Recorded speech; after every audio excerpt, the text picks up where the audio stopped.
మరి దేవుని యొక్క ఆలోచన చొప్పున మనం మాట్లాడుకుందామండి. చూడండి, అనేక ప్రాంతాలలో మరి అగ్ని ప్రమాదాలు, మరి భూకంపాలు, మరి వరదలు వచ్చటం, మరి తుఫాన్లు కలుగుతాయి. ఎందుకు అవుతున్నాయండి? చూడండి, అక్కడ పాపం విస్తరిస్తుంది కాబట్టి. చూడండి, దేవుని చిత్తంలో నుండి తొలగిపోయి ఎప్పుడైతే మరి పాపం చేయుటకు వారు అలవాటు పడుతున్నారో అప్పుడు ఏమవుతుంది? అక్కడ అనేకమైన సంఘటనలు జరుగుతున్నాయి. చూడండి, మరి భూకంపాలు ఉత్తిగా కలగదండి.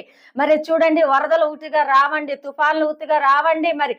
మరి ఆ యొక్క అగ్నితో మరి ఆ పట్టణాలు కాలిపోతున్నాయి అంటే అది దేవుని ఉగ్రత అండి. ఎందుకంటే మనం చేస్తున్న పాపమును బట్టి, మనం చేస్తున్న నేరమును బట్టి, ఇచ్చలు విడివైన పాపము చేసుకుంటూ మనం లోకంలో సంచారం చేస్తూ తిరుగుతున్నాం కాబట్టే దేవుని చూడలేక కన్నీరు కారుస్తూ ఆయన కోపగించినప్పుడు మరి ప్రకృతి విలపిస్తున్నట్లుగా మరి చూసుకుందామండి. అనేక ప్రాంతాలలో అనేకమైన సంఘటనలు జరుగుతున్నాయి అంటే మన పాపముల నిమిత్త ప్రకారమే జరుగుతున్నాయండి. మరి ప్రశాంతంగా ఉండే ఈ ప్రపంచమును కూడా మరి అగ్నితో నింపబడుతుందంటే